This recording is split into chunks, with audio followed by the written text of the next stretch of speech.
Bienvenidos to Merendiando, part of Radio Luna Theater.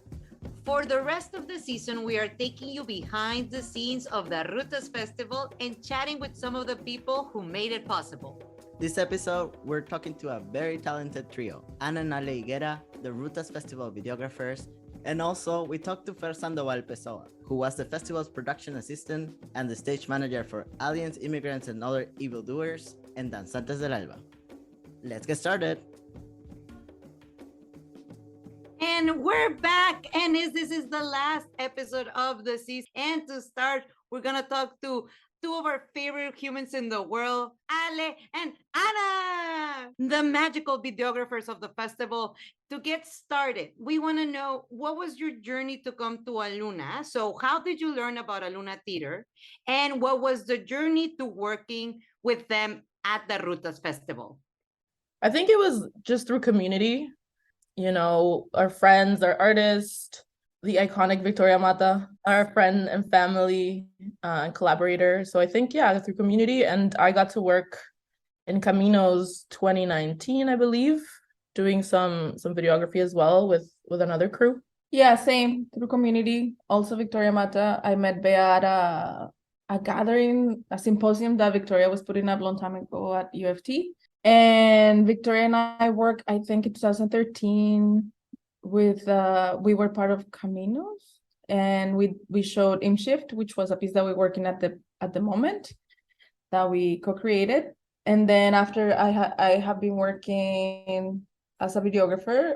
It's like our third time. Yeah, like in different, I guess we've done different things for the festival. You're also siblings, and you're an artistic sibling duo. How did you both end up being in like the same artistic journey? Like, you're both videographers, photographers. How did that happen? Who started first and who followed? I started first. I also have to say that I'm 11 years older than my sibling. So Even though it doesn't look like it.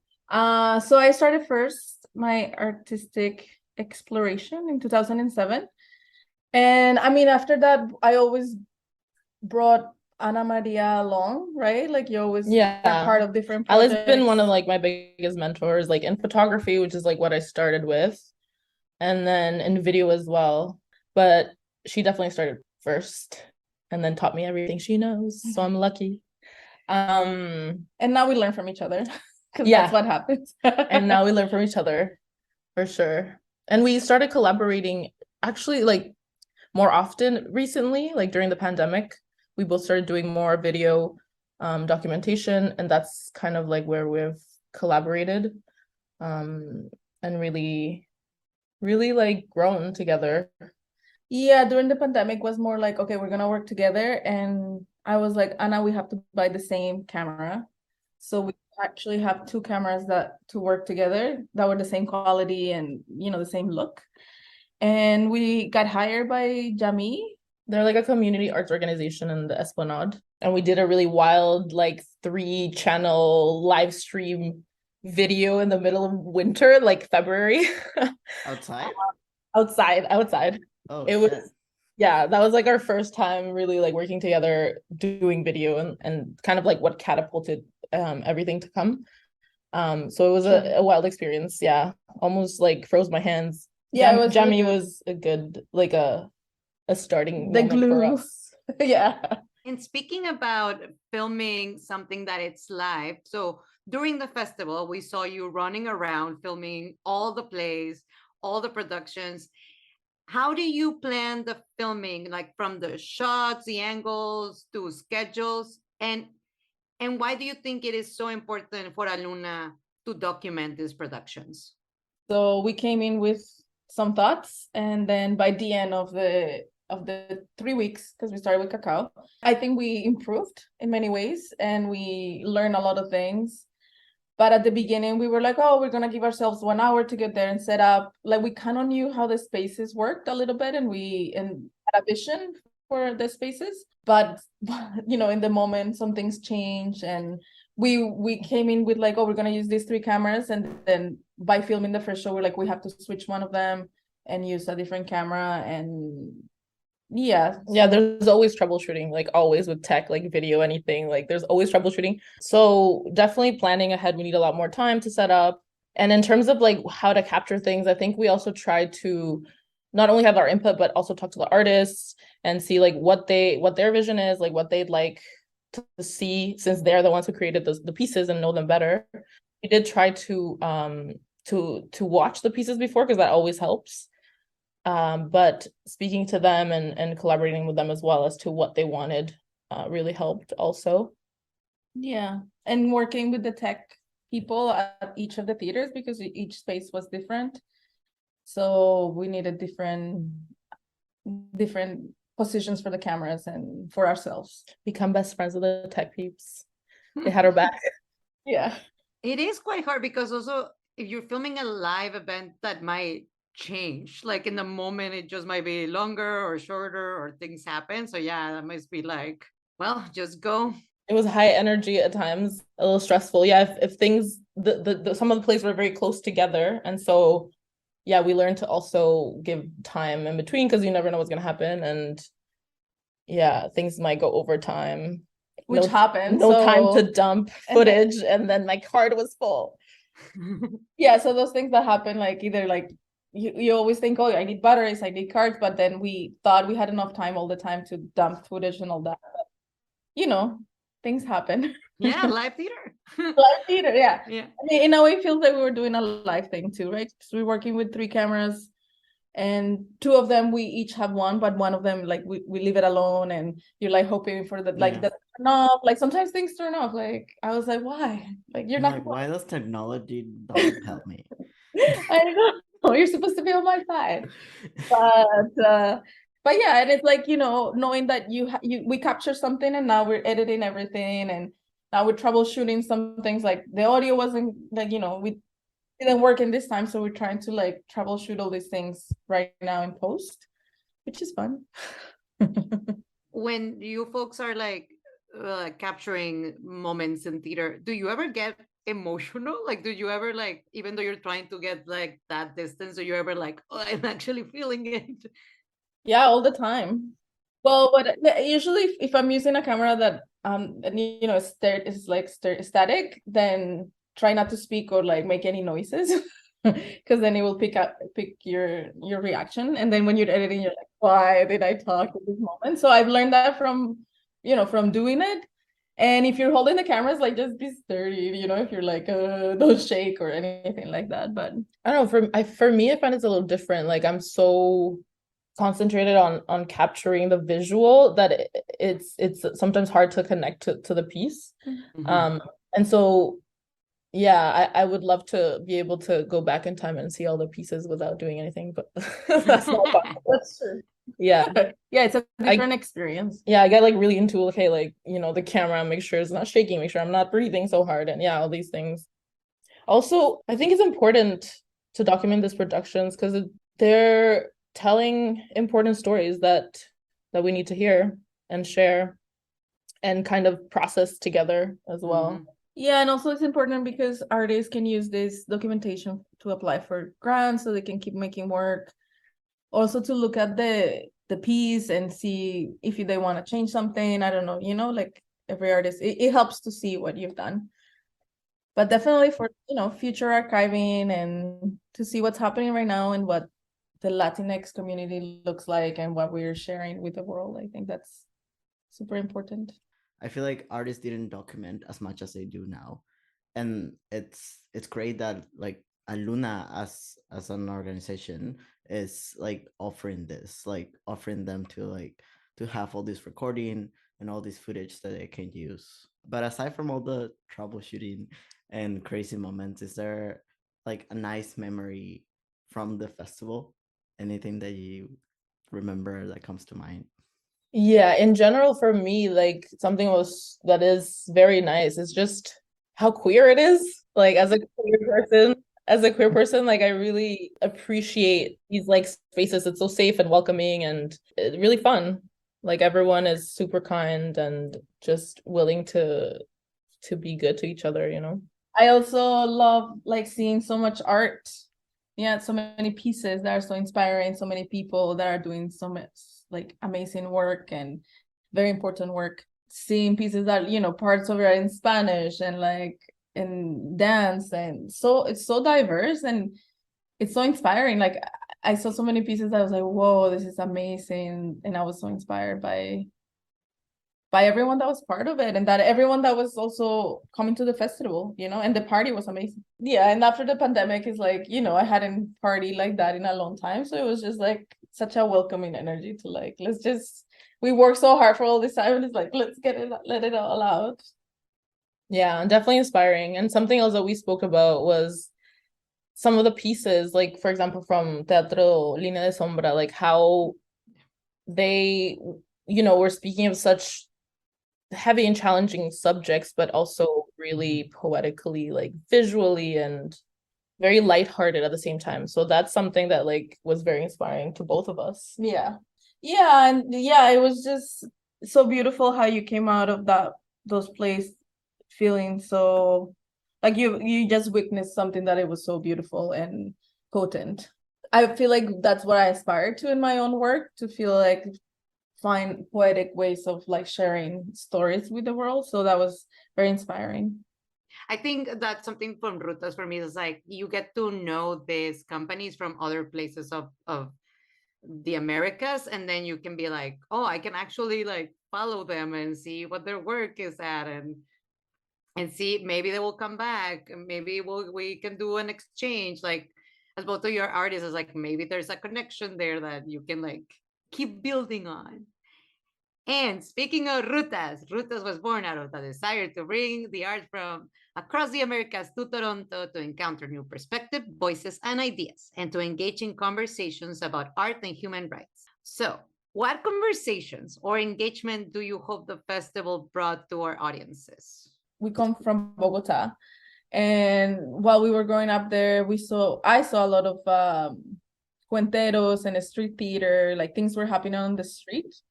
And I was like, we saw cacao, which was like on the street, but it was very like elaborate. So it was different than to just like, set up and like have a person tell a story or something like that. And I wonder how it would be in Toronto to have something like that be part of the festival, like, you know, just people on the street telling stories, or a play that just like doesn't need any lighting or anything. It's just happening on the kind of thing. That's what I thought about. Maybe it has happened before. I don't know, because I haven't been to all of the festivals. Yeah. And in the same thread, I think, or similar thread, I think, you know, the festival is also accessible, right? Like when I think theater, I think like, I don't know, people like very Eurocentric, like dress up, this kind of like exclusive crowd. But with Rutas is like, it feels like it's so open and it's accessible in terms of pricing too, right? They have like sliding scale with tickets and everything. And if you need a comp, just talk to Monica and Lucia. No. I think from what you say, Ale, it's something that we saw this year that other people have mentioned, that is like the so many different ways of making theater or telling stories. Like this year you had like everything. I do crave what you're saying. Like I think it will be like how important is a story and it can be told anywhere. Mm-hmm. But yeah, but I think that's something that we kept on seeing of like, you never knew what you were like. You will see the descriptions of a show and then you were like, but it really, you never knew actually what you were gonna see until you were there. That's true. Yeah, like the storytelling was like not like a story like, you know, once upon a time, but it's like the way that it was like the story development and a lot of the plays was very cool to see for like a non-theater goer, but you know, it made me want to see more theater and like really get into the art.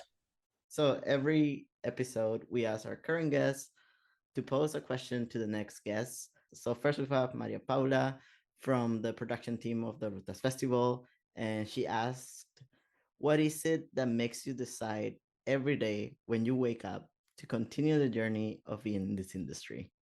I love art.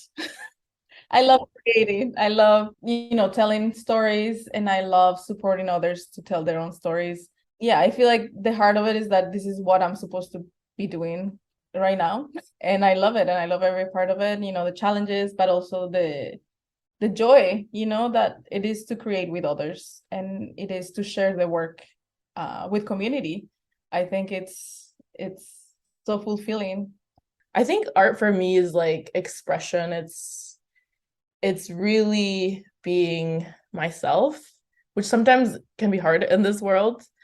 And it also helps me be in the present. Like it helps me ground myself. Like when I'm doing video, like I was telling you before, it's just like I'm there, like looking through that lens and like really trying to capture whatever's happening like beautifully and poetically. And so it just really helps me be in the moment.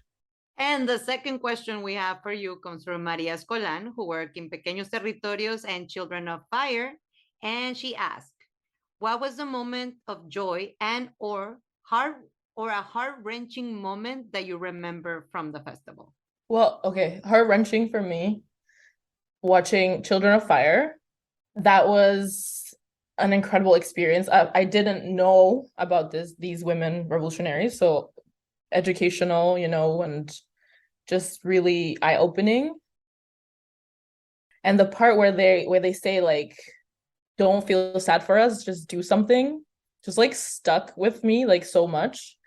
I feel like we live in such a culture that's so individualistic, and each for his own and each for their own. And I just really admired their stories, like how the story was told and like what these women are going through, and it was just unbelievable to me. So that was like heart-wrenching. And a moment of joy was watching Pequeños Territorios, like the end, like at the end, how everything came together, like in my mind, just blew my mind. How slowly, like the pace, I really enjoyed the pace of the piece and how they built the stage, slowly told the stories and weaved everything. And in the end, you have this beautiful, like intricate visual.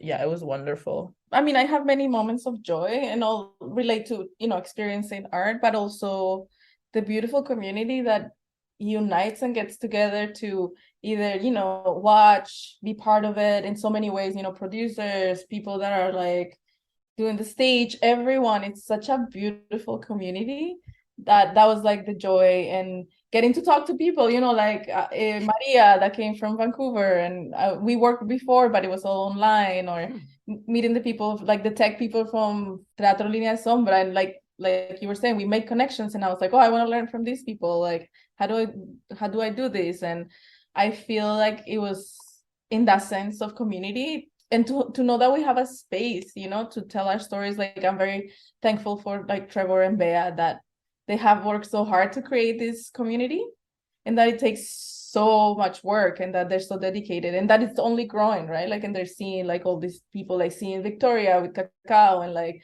everyone that has been there for such a long time, and now you see everyone like growing and, I don't know, becoming their own constellations. I don't know. Oh, that's so beautiful. Which is also like related to Children of Fire, when the women were like, oh, creating communities and art. Now you get to put somebody on the spot and ask a question to them. How is it to host, because in a way, there was hosting, like they were dealing with people that came from out of town. Like, how was it to be their guide? And we did it. That was the interview. What was it? So much fun. Did you both love it? I'm like sweating. It was an experience. I loved it.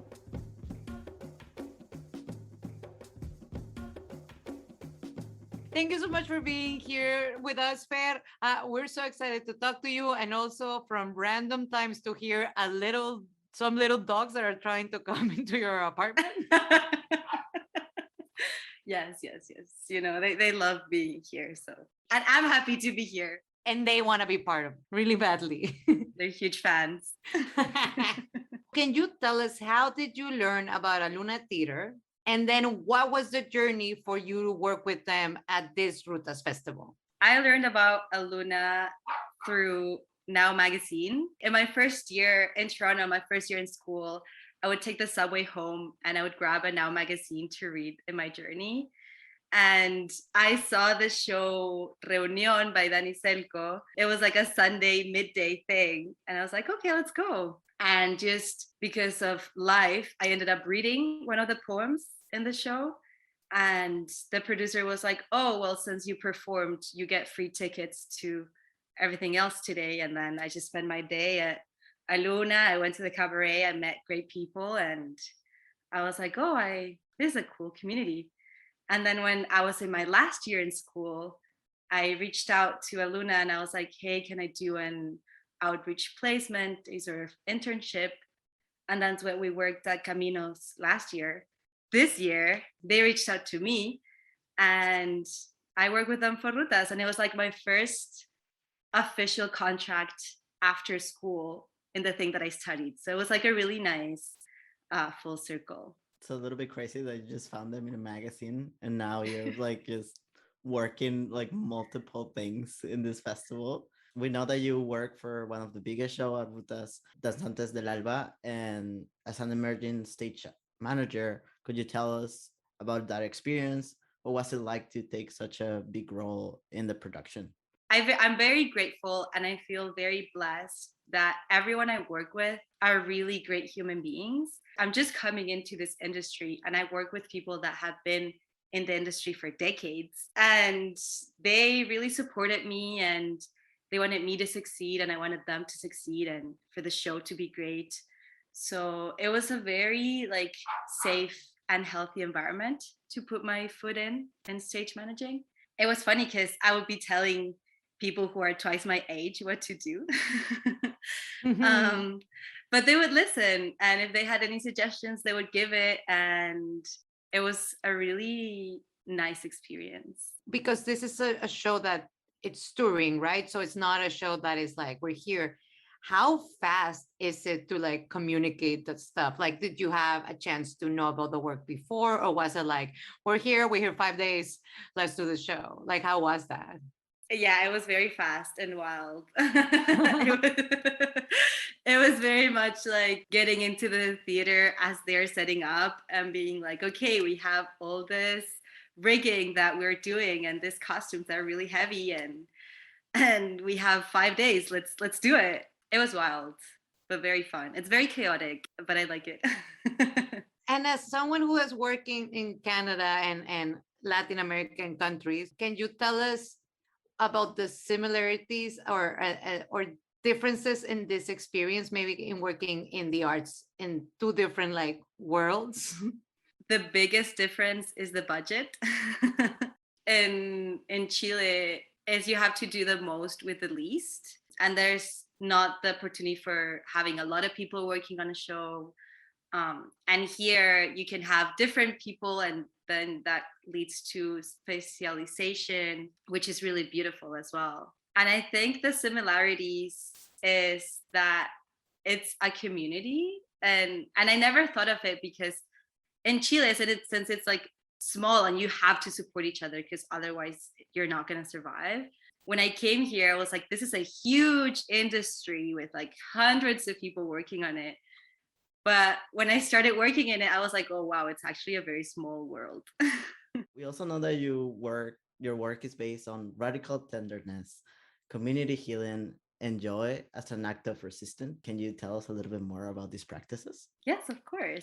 So I came across the Radical Tenderness Manifesto a few years ago, and it resonated a lot with me and the way I feel that, or the way I experience radical tenderness is I love you so much that I want you to heal. And that can be applied in like, fighting for sustainability, for like land, for your community, for your family, it can be applied at many different levels. And for my thesis in school, I developed a radical tenderness practice.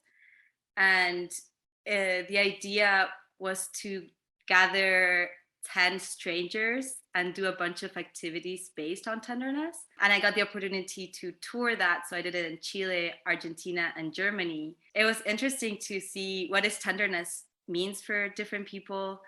And I realized at first I was like, it's kind of naive to base your work on joy and tenderness. And then I realized it's something that we need, especially in like a world where you're working and you don't have time to rest, or even for people who are outside of the theater community, like as adults, they don't get to play with people they don't know and like sing and jump around. And connect with like their emotions. And I realized that just sharing these experiences can be very healing. And sometimes people would say very deep things about themselves or even remember memories. And I was like, whoa, I never expected for this games that we're playing in the park to be so meaningful. But it is, and it made an impact on them and me. And I just want to keep doing that and sharing those things. So it needs to come to Toronto. Yes, it's coming. Oh, so I'm I'm doing many things. But no, this practice is actually called nanay, which is a Quechua word and it means pain. But in Chile, there's a poet or a collective of poets called Diccionario Poético de Chile, and they defined nanay as tenderness that heals the wound. And I think that resonates a lot. In Chile, if you're hurt, you'd be like, oh, hazme nanay, like give me nanay. And then you would hug and then you're better. And that's community healing. Is there a memory from the festival that will stay with you and in your heart forever? Or is there something that you learn while working the festival that you will carry on into your artistic practice? I am taking many memories from Rutas. It was such a good experience. I learned a lot. And I think one of the things that I want to carry out with me is the humbleness that many people presented, especially when I didn't know something. They would never be like, oh, how could you not know that? It would be like, oh, you don't know? Come on, I'll show you. And that good energy and that approach of being, yes, I've been doing this for many, many years. And I remember what it was to not know it and to be able to share it in a very nice way. It was it was very beautiful and I'm grateful. So I really want to share that with others as well. It's amazing to be able to like share knowledge with other people and just keep giving and receiving. As we know, Rutas was born out of the desire to bring art from across the Americas to Toronto, to encounter new perspectives, voices, and ideas, and to engage in conversation about art and human rights. What conversations or engagements do you hope the festival brought to our audiences? I think there's something really powerful about sharing your story and in someone else listening to it or seeing it. I think that is where the community healing takes place. There is no way that I could have known, I don't know, a Mexican garment worker's life if it wasn't for Danzantes del Alba, or I could have not known a Honduran experience in the US if it wasn't for aliens, immigrants, and other evildoers. When you share your story, you're just looking for someone to listen and to feel empathy with it. And the Rutas Festival allows for that to happen. You couldn't know someone else's experience because your world is so different and your experiences are so different that I was thinking, I don't think a Canadian average person could imagine what it is that when your shampoo is running out and you put a little bit of water in it and you shake it and then you have more shampoo because they don't live it, right? And they wouldn't know unless someone tells it because it's so vulnerable and so intimate. And I think that is the beauty in storytelling, allowing to show your intimacy with others and for someone else to listen. Sometimes we just want to share. I don't need you to do anything, just pay attention. Because we like keeping the conversation going across practices and across borders, we usually ask every episode our current guests to pose the questions to our next guest. And this question for you comes from our favorite sibling duo, Ana and Ale Higuera. And their question is, how was it for you to be some sort of a guide for artists from out of town? What was that experience for you? Honestly, I never thought I knew Toronto as well as I did until I had to show it to other people. And when they were like, where do I get a candle with the Guadalupe face on it? I was like, I know exactly where. And it was fun. And I realized the people that I know here are also very willing to help out. And I realized how strong my connections were here. So it was like a blessing in disguise, because I kind of took them for granted because they were always there. But when I had to put them to work, I was like, oh, damn. The best Latinx stories, other people's closets. That's where you find. Yes. To keep the conversation going, you get to ask a question too. This question is going to be for us. We are the next guests of the podcast. Wow. Oh my God. This is so much pressure. Just because I'm curious and it's such a big part of my practice and my life, I want to know, how does tenderness play a role in your practice? Fer, thank you so much for taking the time to chat with us. Oh, thank you. I think you both are great people, and I'm so happy to be here. We're speaking from Tacoronto. This is the traditional territory of the Haudenosaunee, the Anishinaabe, the Wendat, and Mississaugas of the Credit. This land is covered by the Dishu 1 Spoon Wampum and Treaty 13, also known as the Toronto Purchase. At Aluna, we remember that people can begin to heal when they are hurt. We are committed to artful participation in disagreements.